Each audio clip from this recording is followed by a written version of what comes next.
La vida de San Ignacio de Loyola.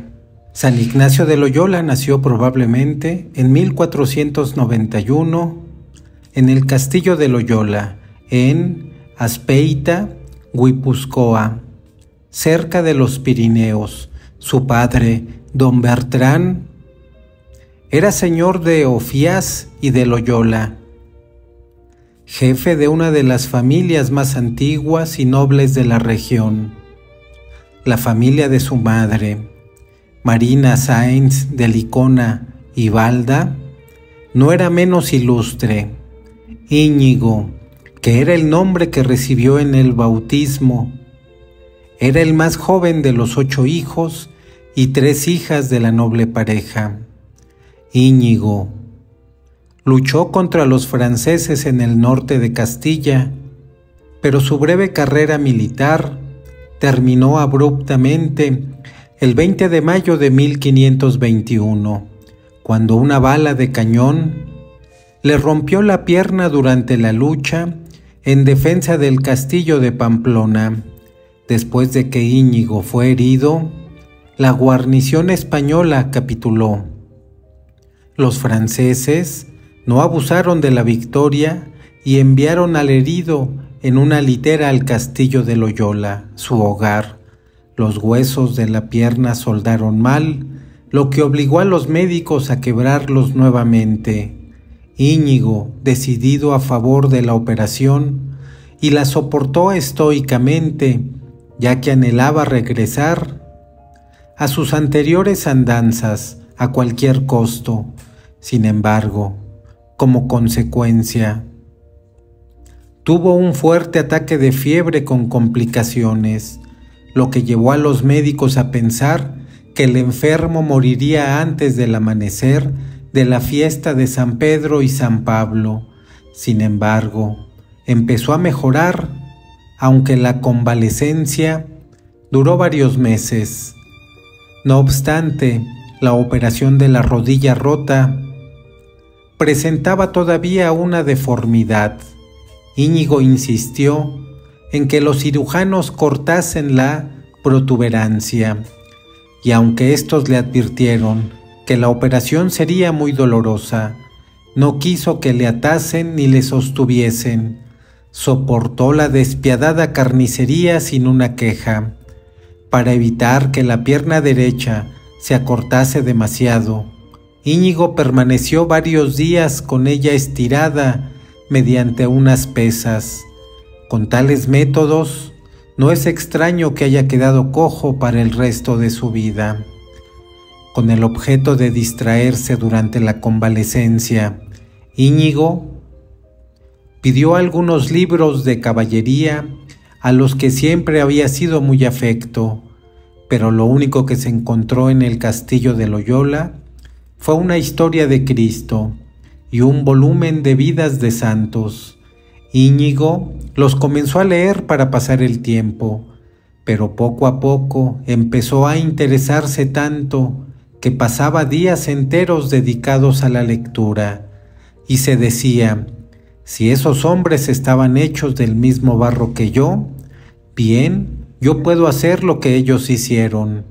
Inflamado por el fervor, se propuso ir en peregrinación a un santuario de Nuestra Señora y entrar como hermano lego en un convento de cartujos. Pero tales ideas eran intermitentes, pues su ansiedad de gloria y su amor por una dama ocupaban todavía sus pensamientos. Sin embargo, cuando volvía a abrir el libro de la vida de los santos, comprendía la futilidad de la gloria mundana y presentía que solo Dios podía satisfacer su corazón. Las fluctuaciones duraron algún tiempo. Ello permitió a Íñigo observar una diferencia, en tanto que los pensamientos que procedían de Dios le dejaban lleno de consuelo, paz y tranquilidad. Los pensamientos vanos le preocupaban cierto deleite, pero no le dejaban sino amargura y vacío. Finalmente, Íñigo resolvió imitar a los santos y empezó a hacer toda penitencia corporal posible y llorar por sus pecados. Una noche se le apareció la Madre de Dios, rodeada de luz y llevando en los brazos a su hijo. La visión consoló profundamente a Ignacio. Al terminar la convalecencia, hizo una peregrinación al santuario de Nuestra Señora de Montserrat, donde determinó llevar vida de penitente. Su propósito era llegar a Tierra Santa y, para ello, debía embarcarse en Barcelona, que está muy cerca de Montserrat. La ciudad se encontraba cerrada por medio a la peste que azotaba la región. Así tuvo que esperar en el pueblecito de Manresa, no lejos de Barcelona y a 3 leguas de Montserrat. El Señor tenía otros designios más urgentes para Ignacio en ese momento de su vida. Lo quería llevar a la profundidad de la entrega en oración y total pobreza. Se hospedó ahí unas veces en el convento de los dominicos y otras en un hospicio de pobres. Para orar y hacer penitencia, se retiraba a unas cuevas de los alrededores. Así vivió durante casi un año. Finalmente se decidió a escoger el camino de Dios en vez del camino del mundo, hasta lograr alcanzar su santidad. A las consolaciones de los primeros tiempos sucedió un periodo de aridez espiritual. Ni la oración ni la penitencia conseguían ahuyentar la sensación de vacío que encontraba en los sacramentos y la tristeza que le abrumaba. A ello se añadía una violenta tempestad de escrúpulos que le hacían creer que todo era pecado y le llevaron al borde de la desesperación. En esa época, Ignacio empezó a anotar algunas experiencias que iban a servirle para el libro de los ejercicios espirituales. Finalmente, el santo salió de aquella noche oscura y el más profundo gozo espiritual sucedió a la tristeza. Aquella experiencia dio a Ignacio una habilidad singular para ayudar a los escrupulosos y un gran discernimiento en materia de dirección espiritual. Más tarde confesó al padre Lainés que, en una hora de oración en Manresa, había aprendido más de lo que pudiese haberle enseñado todos los maestros en la universidad. Sin embargo, al principio de su conversión, Ignacio estaba tan sugestionado por la mentalidad del mundo que, al oír a un moro blasfemar de la Santísima Virgen, se preguntó si su deber de caballero cristiano no consistía en dar muerte al blasfemo, y solo por la intervención de la providencia le libró de cometer ese crimen. En febrero de 1523, Ignacio por fin partió en peregrinación a Tierra Santa, pidió limosna en el camino, se embarcó en Barcelona, pasó la Pascua en Roma, tomó otra nave en Venecia con rumbo a Chipre y de ahí se trasladó a Jaffa. Del puerto, a lomo de mula, se dirigió a Jerusalén, donde tenía el firme propósito de establecerse. Pero al fin de su peregrinación por los santos lugares, el franciscano, encargado de guardarlos, le ordenó que abandonase Palestina, temeroso de que los mahometanos, enfurecidos por el proselitismo de Ignacio, le raptasen y pidiesen rescate por él. Por lo tanto, el joven renunció a su proyecto y obedeció, aunque no tenía la menor idea de lo que iba a hacer al regresar a Europa. Otra vez, la divina providencia tenía designios para esta alma tan generosa. En 1524 llegó de nuevo a España, donde se dedicó a estudiar, pues pensaba que eso le serviría para ayudar a las almas. Una piadosa dama de Barcelona, llamada Isabel Roser, le asistió mientras estudiaba la gramática latina en la escuela. Ignacio tenía entonces 33 años y no es difícil imaginar lo penoso que debe ser estudiar la gramática a esa edad. Al principio, Ignacio estaba tan absorto en Dios que olvidaba todo lo demás.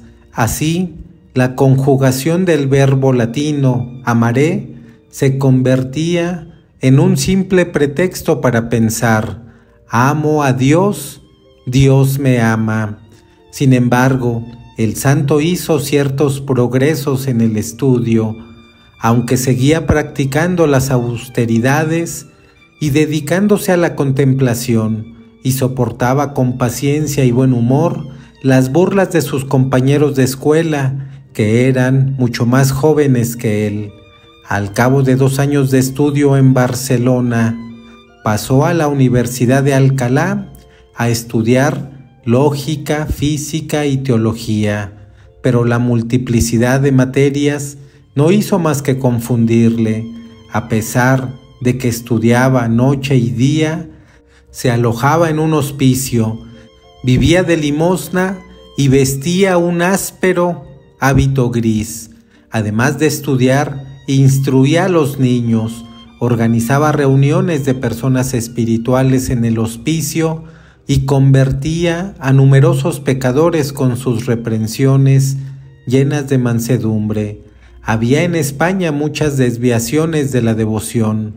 Como Ignacio carecía de los estudios y la autoridad para enseñar, fue acusado ante el vicario general del obispo, quien le tuvo prisionero durante 42 días, hasta que finalmente absolvió de toda culpa a Ignacio y sus compañeros, pero les prohibió llevar un hábito particular y enseñar durante los 3 años siguientes.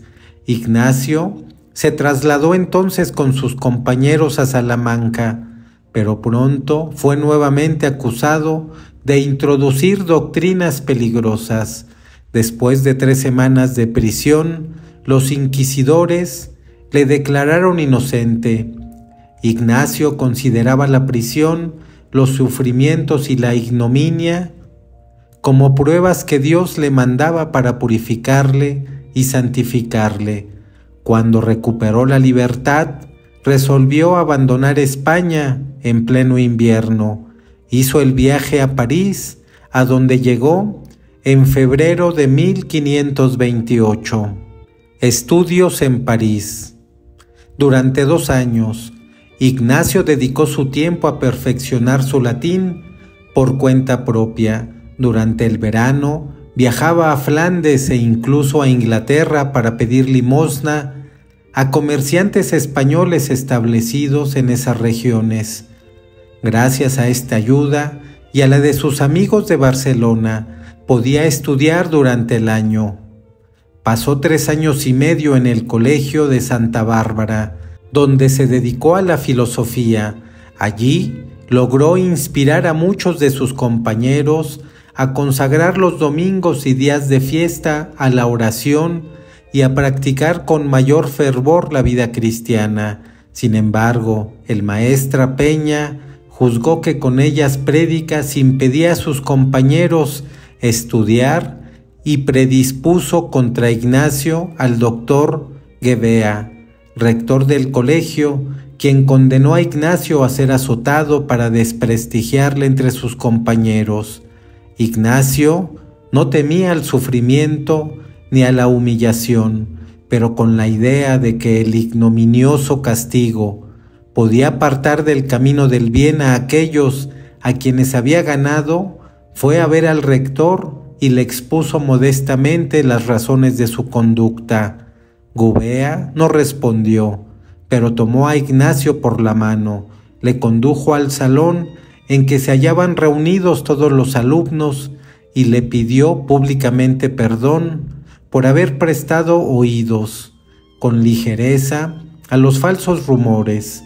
En 1534, a los 43 años de edad, Ignacio obtuvo el título de maestro en artes de la Universidad de París. El Señor le da compañeros. Las palabras fervorosas de Ignacio, llenas del Espíritu Santo, abrieron los corazones de algunos compañeros.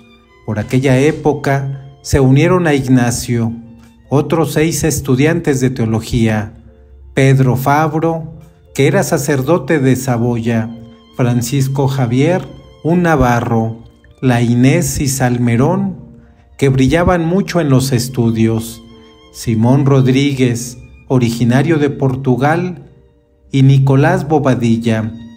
Movidos por las exhortaciones de Ignacio, aquellos fervorosos estudiantes hicieron voto de pobreza, de castidad y de ir a predicar el Evangelio en Palestina, o si esto último resultaba imposible, de ofrecerse al Papa para que los emplease en el servicio de Dios como mejor lo juzgase. La ceremonia tuvo lugar en una capilla de Montmartre, donde todos recibieron la comunión de manos de Pedro Fabro, quien acababa de ordenarse sacerdote. Era el día de la Asunción de la Virgen de 1534. Ignacio mantuvo entre sus compañeros el fervor mediante frecuentes conversaciones espirituales y la adopción de una sencilla regla de vida. Poco después, hubo de interrumpir sus estudios de teología, pues el médico le ordenó que fuese a tomar un poco los aires natales, ya que su salud dejaba mucho que desear. Ignacio partió de París en la primavera de 1535. Su familia le recibió con gran gozo, pero el santo se negó a habitar en el castillo de Loyola y se hospedó en una pobre casa de Azpeitia. Bendición del Papa, aparición del Señor. 2 años más tarde, se reunió con sus compañeros en Venecia, pero la guerra entre venecianos y turcos les impidió embarcarse hacia Palestina. Los compañeros de Ignacio, que eran ya 10, se trasladaron a Roma. Paulo III los recibió muy bien y concedió a los que todavía no eran sacerdotes el privilegio de recibir las órdenes sagradas de manos de cualquier obispo. Después de la ordenación, se retiraron a una casa de las cercanías de Venecia a fin de prepararse para los ministerios apostólicos. Los nuevos sacerdotes celebraron la primera misa entre septiembre y octubre, excepto Ignacio, quien la difirió más de 1 año con el objeto de prepararse mejor para ella. Como no había ninguna probabilidad de que pudiesen trasladarse a Tierra Santa, quedó decidido finalmente que Ignacio, Fabro y Laínez irían a Roma a ofrecer sus servicios al Papa. También resolvieron que si alguien les preguntaba el nombre de su asociación, responderían que pertenecían a la Compañía de Jesús. San Ignacio no empleó nunca el nombre de jesuita. Este nombre comenzó como un apodo, porque estaban decididos a luchar contra el vicio y el error bajo el estandarte de Cristo. Durante el viaje a Roma, mientras oraba en la capilla de la Storta, el Señor se apareció a Ignacio, rodeado por un halo de luz inefable, pero cargado con una pesada cruz. Cristo le dijo: «Ego vobis Romae propitius ero», «Os seré propicio en Roma». Paulo III nombró al padre Fabro profesor en la Universidad de la Sapienza y confió a Laínez el cargo de explicar la Sagrada Escritura. Por su parte, Ignacio se dedicó a predicar los ejercicios y a catequizar al pueblo. El resto de sus compañeros trabajaba en forma semejante, a pesar de que ninguno de ellos dominaba todavía el italiano. La Compañía de Jesús. Ignacio y sus compañeros decidieron formar una congregación religiosa para perpetuar su obra. A los votos de pobreza y castidad debía añadirse el de obediencia para imitar más de cerca al Hijo de Dios, que se hizo obediente hasta la muerte. Además, había que nombrar a un superior general a quien todos obedecerían, el cual ejercería el cargo de por vida y con autoridad absoluta, sujeto en todo a la Santa Sede. A los 3 votos arriba mencionados se agregaría el de ir a trabajar por el bien de las almas a donde quiera que el Papa lo ordenase. La obligación de cantar en común el oficio divino no existiría en la nueva orden, para que eso no distraiga las obras de caridad a los que nos hemos consagrado. No por eso descuidaban la oración, que debía tomar al menos 1 hora diaria. La primera de las obras de caridad consistiría en enseñar a los niños y a todos los hombres los mandamientos de Dios. La comisión de cardenales que el Papa nombró para estudiar el asunto se mostró adversa al principio, con la idea de que ya había en la Iglesia bastantes órdenes religiosas, pero 1 año más tarde cambió de opinión y Paulo III aprobó la Compañía de Jesús por una bula emitida el 27 de septiembre de 1540. Ignacio fue elegido primer general de la nueva orden y su confesor le impuso por obediencia que aceptase el cargo. Empezó a ejercerlo el día de Pascua de 1541 y, algunos días más tarde, todos los miembros hicieron los votos en la Basílica de San Pablo extramuros. Ignacio pasó el resto de su vida en Roma, consagrado a la colosal tarea de dirigir la orden que había fundado. Entre otras cosas, fundó una casa para alojar a los neófitos judíos durante el periodo de la catequesis y otra casa para mujeres arrepentidas. En cierta ocasión, alguien le hizo notar que la conversión de tales pecadoras rara vez es sincera, a lo que Ignacio respondió: ¿estaría yo dispuesto a sufrir cualquier cosa por el gozo de evitar un solo pecado? Rodríguez y Francisco Javier habían partido a Portugal en 1540. Con la ayuda del rey Juan III, Javier se trasladó a la India, donde empezó a ganar un nuevo mundo para Cristo. Los padres Goncalves y Juan Núñez Barreto fueron enviados a Marruecos a instruir y asistir a los esclavos cristianos. Otros 4 misioneros partieron al Congo. Algunos más fueron a Etiopía y a las colonias portuguesas de América del Sur. Un baluarte de verdad y orden ante el protestantismo. El Papa Paulo III nombró como teólogos suyos el Concilio de Trento a los padres Laínez y Salmerón.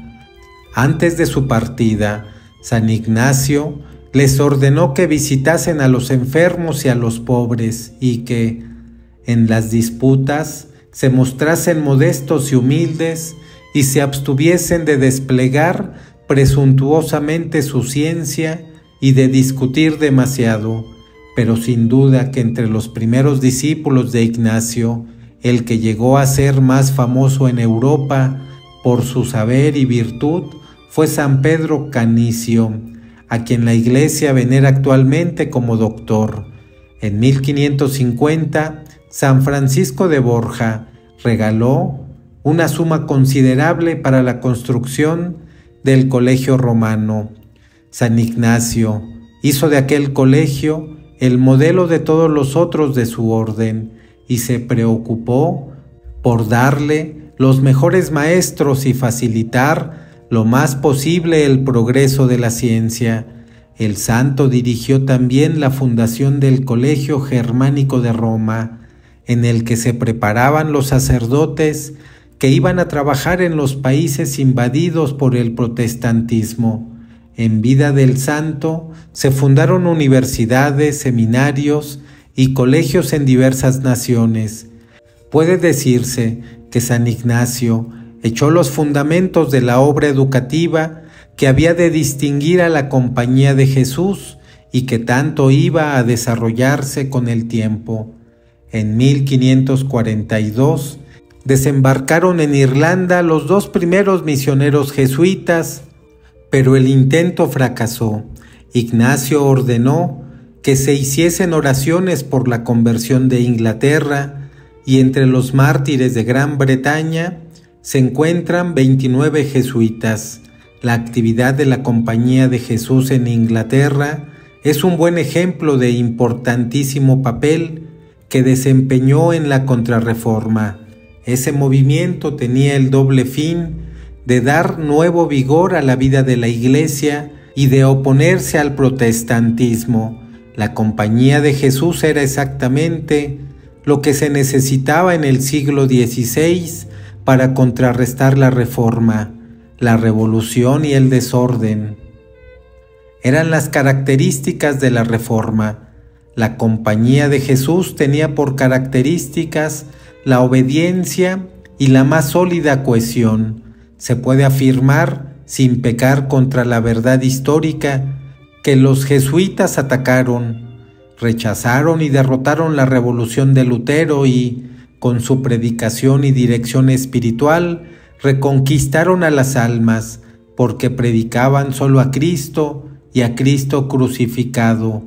Tal era el mensaje de la Compañía de Jesús, y con él mereció y obtuvo la confianza y la obediencia de las almas.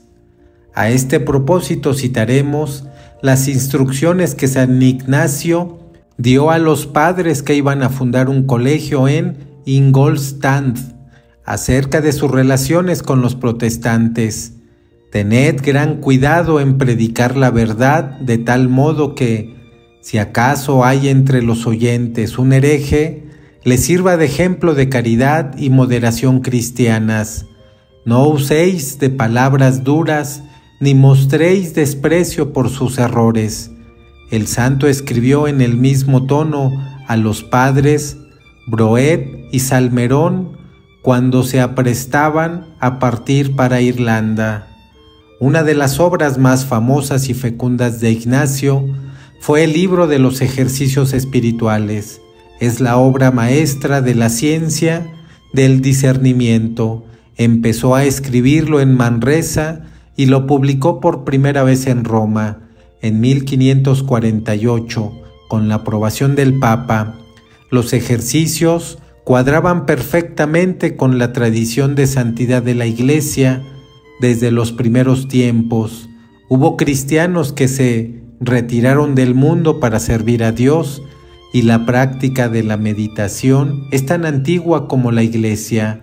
Lo nuevo en el libro de San Ignacio es el orden y el sistema de las meditaciones. Si bien las principales reglas y consejos que da el santo se hallan diseminados en las obras de los padres de la Iglesia, San Ignacio tuvo el mérito de ordenarlos metódicamente y de formularlos con perfecta caridad. La prudencia y caridad del gobierno de San Ignacio le ganó el corazón de sus súbditos. Era con ellos afectuoso como un padre, especialmente con los enfermos, a los que se encargaba de asistir personalmente, procurándoles el mayor bienestar material y espiritual posible. Aunque San Ignacio era superior, sabía escuchar con mansedumbre a sus subordinados, sin perder por ello nada de autoridad. En las cosas que no veía claro, se atenía humildemente al juicio de otros. Era gran enemigo del empleo de los superlativos y de las afirmaciones demasiado categóricas en la conversación. Sabía sobrellevar con alegría las críticas, pero también sabía reprender a sus súbditos cuando veía que lo necesitaban. En particular, reprendía a aquellos a quienes el estudio volvía orgullosos o tibios en el servicio de Dios, pero fomentaba, por otra parte, el estudio y deseaba que los profesores, predicadores y misioneros fuesen hombres de gran ciencia. La corona de las virtudes de San Ignacio era su gran amor a Dios. Con frecuencia repetía estas palabras que son el lema de su orden: a la mayor gloria de Dios. A ese fin refería el santo todas sus acciones y toda actividad de la Compañía de Jesús, También decía frecuentemente: Señor, ¿qué puedo desear fuera de ti? Quien ama verdaderamente no está nunca ocioso. San Ignacio ponía su felicidad en trabajar por Dios y sufrir por su causa. Tal vez ha exagerado algunas veces el espíritu militar de Ignacio y de la Compañía de Jesús, y se ha olvidado la simpatía y el don de amistad del santo por admirar su energía y espíritu de empresa. Durante los 15 años que duró el gobierno de San Ignacio, la orden aumentó de 10 a 1000 miembros y se extendió en 9 países europeos, en la India y el Brasil. Como en esos 15 años el santo había estado enfermo 15 veces, nadie se alarmó cuando enfermó una vez más. Murió súbitamente el 31 de julio de 1556, sin haber tenido siquiera tiempo de recibir los últimos sacramentos. Fue canonizado en 1622 y Pío XI le proclamó patrono de los ejercicios espirituales y retiros.